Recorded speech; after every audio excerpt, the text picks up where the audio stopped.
video too. Alrighty, this is the second part of the Glenwood video here. You saw the first part. I showed you the outside of the stove. I want to show you the inside. Okay, these are the grates right down here. These are called prismatic grates or triangular bar grates. What's neat about these is that you have grates on 3 sides, so you can triple the life of the grates. I'll show you. I'll rotate them around.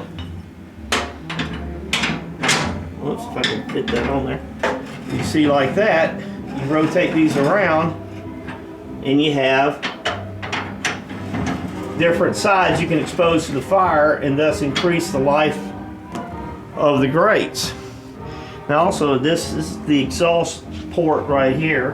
This has louvers on it to prevent crap and debris from clogging up the base heating tubes of the stove. And another neat feature of this is, you see these little holes right here?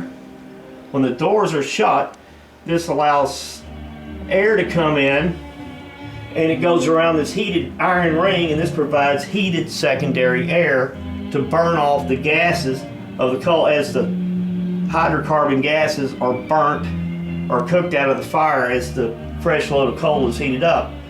So there's a minimal loss of gases escaping unburned up the chimney. This is another efficiency feature. This works really well, and I'll show it to you when we do the videos when we actually light a fire in it. What this is here, this is a refractory casting that was put in here to protect the fire pot. This isn't original, they didn't do that back then. But what you can do to preserve your fire pot indefinitely is you make a mold and you pour this in, and it protects the fire pot from getting too hot and burning out. Now we'll show you the bottom. And then after that, we'll talk a little bit about burning wood. This is the ash pit right here. Well, first I want to show you this. This is how you shake the grates. You have a little flipper down here. I guess we don't need the light. This flips up, and you put the grate shaker like this, and you shake the grates.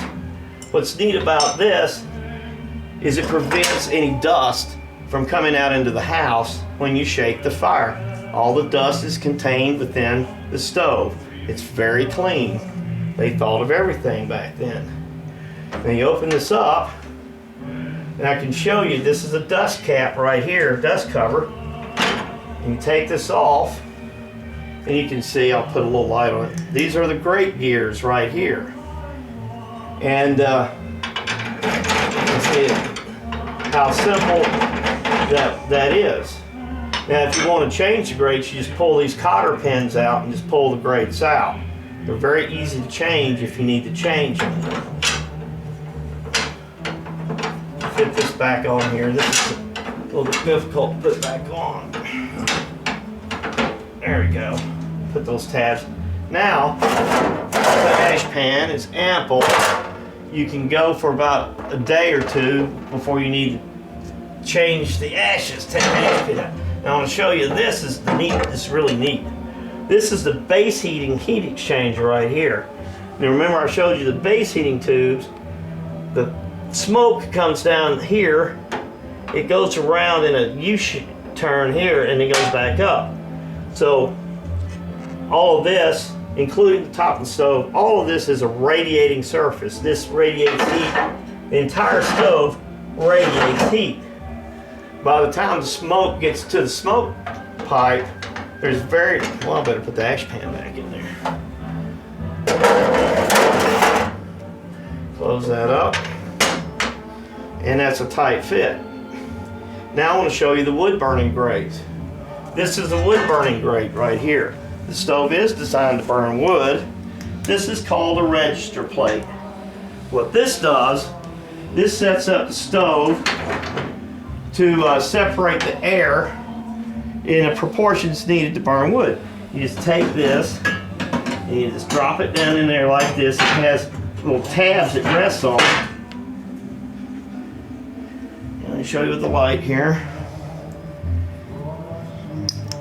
You see that's about an inch or two above the coal grate, and you put your wood in there, and that sets up the draft for most of the air to come over the fire instead of under the fire. Now, I hope I never have to burn wood in this stove. Anybody, I just have a question, that lives in the eastern United States, why would anybody burn wood when you have access to coal? The true potential of a stove like this is wasted if you want to burn wood in it. Anyway, this is the Glenwood Baseheater, and I wanted to show it to you before I light it up. And we'll do some videos when we light the stove up, and I'll show you how to light it and how it burns. But anyway, again, this stove operates at 90 to 95% efficiency. It'll go 24 hours on a load of coal. It'll burn evenly and consistently, hour after hour.